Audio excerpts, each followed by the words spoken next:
Jérôme Cahuzac, François Hollande, qui sont les responsables de l'élimination du candidat PS au premier tour de la législative partielle de Villeneuve-sur-Lot? Des éléments de réponse ce soir, je l'espère, avec vos invités, Patrick. Oui, on rappelle les scores. 28% des voix pour le candidat UMP, 26 scores records pour le Front National, 23 pour le PS, avec une participation faible, mais pas ridicule, de 45%. Florian Philippot, vice-président du Front National, vous dites, comme tout le monde, c'est le poids des affaires, c'est un effet Cahuzac? Non. Non, c'est l'effet du travail que fait le Front National depuis longtemps. Vous allez pas dire le contraire en même temps. Bah non, parce qu'à ce moment-là, il y aurait déjà eu un effet Cahuzac dans l'Oise. Or, l'affaire n'était pas sortie. Il y aurait déjà eu un effet Cahuzac dans tous les sondages, dans toutes les partielles que nous avons réussi. Oui, mais là, je vais vous dire. C'était l'endroit, c'est le siège de Jérôme Cahuzac qui était en jeu. Des affaires, vous en avez aujourd'hui tous les jours, hein, entre oui. Cahuzac et Tapinon. Je pense que ça sanctionne un travail de fond, des idées. C'était un vote d'adhésion et d'espérance qui s'est exprimé sur des idées de la part de catégories populaires, de classe moyenne. Et je pense que maintenant, on va passer à l'étape d'après. L'étape d'après, c'est la victoire. Mais vous ne pouvez pas nous dire que c'est l'expérience, la popularité, le charisme de votre candidat qui n'a que 23 ans et qui est reconnu sur la scène politique qui a fait la différence. Place aux jeunes, Étienne est très bien implanté là-bas, il est bien connu, il fait un travail remarquable. C'est son père surtout qui est connu. Vous savez qu'aux législatives en 2012, il avait déjà fait le meilleur score d'Aquitaine de toute la région législative. Oui, il vaut mieux avoir des jeunes, un nouveau visage. C'était pas 26%. Hein. Un nouveau visage, voilà, c'est mieux que les éternels qui se succèdent au pouvoir depuis 30 ans. Vous savez, à Nancy, on a mis un jeune qui a 22 ans. C'est la méritocratie en interne au Front National. Et comme nous sommes le premier parti des jeunes, aujourd'hui, dans les urnes et dans les sondages, on a une responsabilité particulière. Nicolas Deménac. C'est un coup, d'ailleurs, si je peux me permettre, parce que la droite, à force de décomplexer tout le monde, ses électeurs, ils ont décomplexé aussi les enfants des notables, parce que c'est un fils de notable gaulliste. Absolument. Il y a 10 ans, jamais on n'aurait vu ce cas de figure-là. Il aurait pris un coup de pied aux fesses et il serait resté chez lui, et pas question d'être... Son parcours est très intéressant de ce point de vue-là, bien sûr. Voilà. C'est un jeune... Les yeux s'ouvrent à génération après génération, c'est bien, c'est normal. Alors, Nicolas Deménac, vous, la leçon que vous tirez de ce scrutin, peut-être la première, si je peux me permettre un avis personnel, c'est qu'il faut sans doute passer au micro-trottoir, parce qu'on en a vu quelques-uns ces dernières semaines qui montraient que les Villeneuvois n'étaient pas horrifiés par le mensonge Cahuzac. Bon, au minimum, on peut penser que ça n'est pas le cas au vu des résultats d'hier soir. Hein. Oui, c'est clair quand même que Cahuzac a joué un rôle, mais j'ai trouvé votre bandeau presque modéré quand vous disiez une claque pour François Hollande. C'est pas seulement une claque, hein. Gifle, je dirais. C'est 2 gifles, même 3, puisque effectivement leur candidat a été blackboulé. Ensuite, le Front National a gagné 900 voix. Ils y sont pour beaucoup et ils le savent. Et troisième point, le même soir, vous avez une prestation piteuse de François Hollande et une justification lamentable de leur échec qui a tourné à la baston généralisée entre forces de gauche. C'est donc pas seulement une claque, c'est verrouillé. Et le beau temps, a dit le candidat socialiste. Le beau temps. Et si Jérôme Cahuzac s'était présenté, ça aurait changé quelque chose? Non, je crois pas énormément, parce qu'il est déconsidéré. Hein. De toute façon, il aurait pris une tarte lui aussi. Hein. Donc il y a un effet cumulatif du mensonge Cahuzac, en plus vécu localement, évidemment d'autant plus fort, de l'impopularité du gouvernement. C'est plus que ça quand vous parlez en off. Et du rejet de la politique suivie. Oui, du rejet de la politique. Surtout, il y a une adhésion à des idées, excusez-moi. Les électeurs du Front National sont pas plus bêtes que les électeurs du PS ou de l'UMP. Nicolas Deménac m'intéresse. Non, mais les électeurs du PS sont pas plus, les électeurs du Front sont pas plus bêtes. C'est-à-dire qu'ils sont pas plus bêtes que ceux du PS ou de l'UMP. Ils votent pour des idées. Ils votent pour le patriotisme économique. Ils votent pour la souveraineté nationale. Ils votent pour la nation.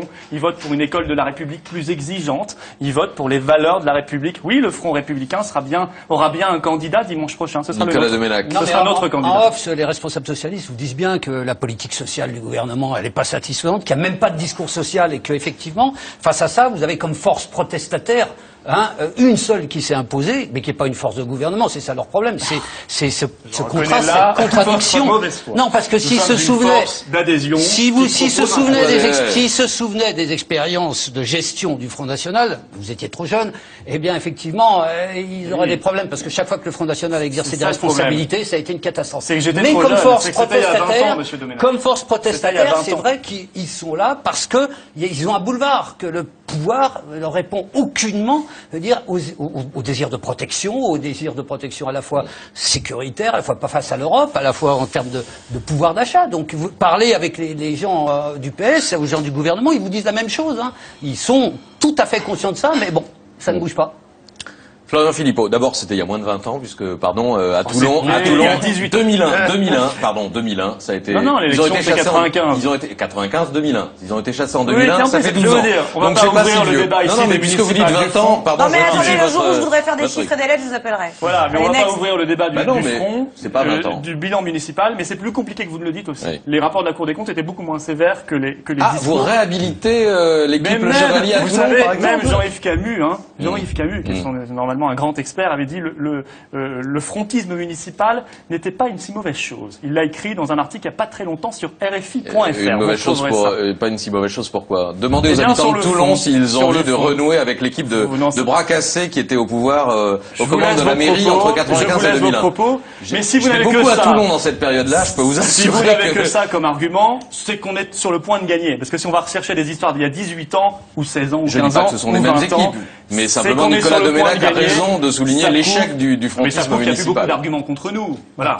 À part la surdiabolisation par une petite caste paniquée et ce genre d'arguments sortis de Mathusalem, je pense qu'on est proche du pouvoir. Non, mais là on parle des municipales de l'an prochain. On va revenir à la législative. Florian Philippot, politiquement, stratégiquement, ce n'est pas ce que vous pouvez rêver de mieux parce que vous, votre ambition, c'est de dominer l'UMP plutôt que de supplanter le PS. Mais vous savez, c'est la même configuration que le 21 avril 2002. On a coupé une tête du système au premier tour. Elle s'appelait le Parti Socialiste. On coupera la deuxième au second. Parce que vous pensez l'UMP. gagner au second tour. Ce sont les mêmes. Ils sont parfaitement interchangeables.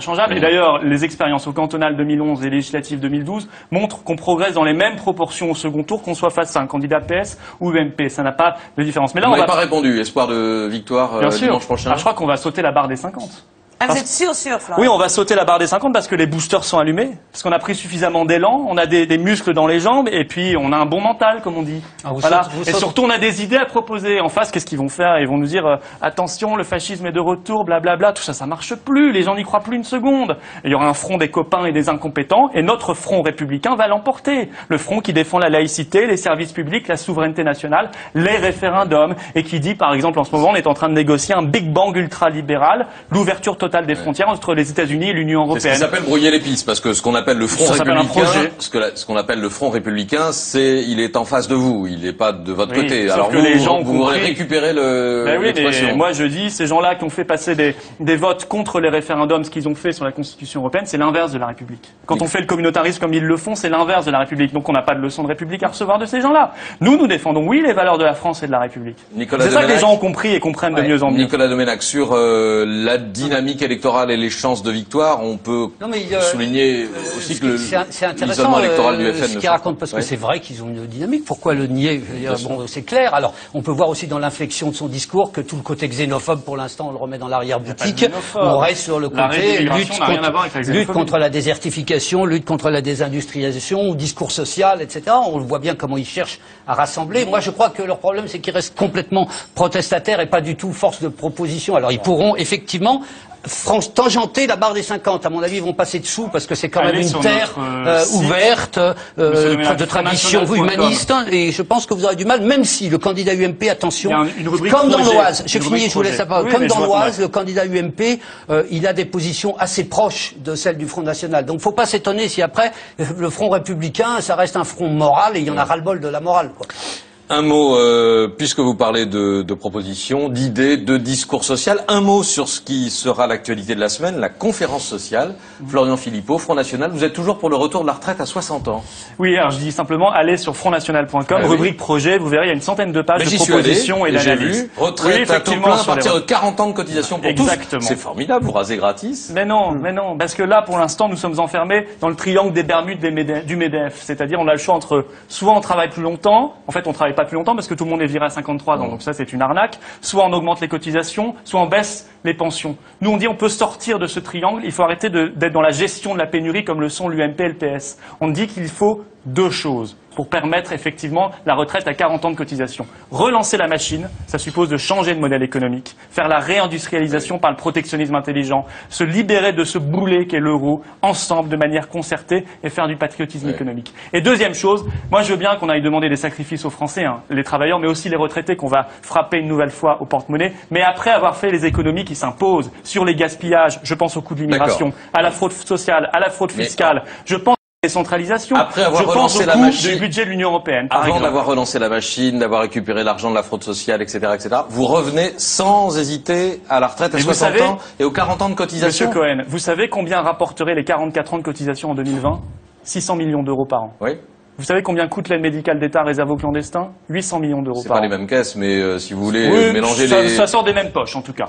Hein, ça sort des mêmes poches, les poches des Français. Donc on n'est plus Et dans un système par répartition. Si vous mélangez les caisses, on Non, n'est non. plus dans un système par Je vous répartition. dis que c'est globalement la caisse de la dépense publique. Hein, tout le monde fait de la Bon. consolidation, comme Ah, on dans dit, ce de la cas-là, dépense publique. Je vous dis Dans qu'il ce y a cas-là, des on prend dépenses, l'argent où on veut et on des finance les dépenses retraites. urgentes à baisser. Par exemple, le coût de l'Union européenne, c'est 7 milliards par an. Ça, c'est du jour au lendemain. Hein. Aujourd'hui, on donne 20 milliards, on en récupère 13, aide de la PAC Oui, comprise. demandez C'est aux anormal. agriculteurs s'ils veulent Aide de la PAC se priver de comprise. la PAC. Mais oui. oui, cet argent, ils le savent. Maintenant, les agriculteurs, ils ont compris, c'est notre argent. Donc, ce sera plus simple si on leur Bon. donne directement. Donc les retraites, 60 ans pour tout le monde, 40 ans de cotisation. 60 ans, l'âge légal, mais surtout 40 ans de cotisation. Oui, si on sort de cette philosophie de gestion de la pénurie et qu'on va vers une autre philosophie de relance de la machine. Parce qu'ils vont pas s'en sortir avec leur gestion de la pénurie. Ça va fuir de toutes parts. Un jour les retraites, le lendemain les allocations familiales, le surlendemain le déficit de l'État. Et comment ils vont faire après? On va travailler jusqu'à 46, 47, 48 ans de cotisation. Ça n'est pas réaliste. Il y a d'autres solutions. Les Français le savent. Surtout quand on est viré, encore une fois, à 52 ou 53 ans, notamment dans le privé. Nicolas Domenach, Oui. ce discours social. Ce discours ça marche. social, non, ça marche comme protestation, mais quand Oh, vous regardez de près arrêtez les avec enquêtes, ça. quand vous regardez de près, ça vous gêne. des je comprends. propositions. Non, non, mais Quand vous regardez de Répondez-moi sur près, le fond. quand vous regardez de près Répondez-moi sur le fond. sur les enquêtes, les Français à dire absolument pas à tout ce qui est proposition concrète. Alors ça viendra peut-être, hein, quand votre force de conviction Mais s'exprimera sur d'autres plateaux. ils sont qu'ici, comme mais nous pour le protectionnisme, par exemple. ils ont pas envie de vous confier le Vous pouvoir n'en savez pour rien. ça, parce que il manque cette crédibilité de Les urnes sont gestion, en train de de pouvoir. démontrer le contraire.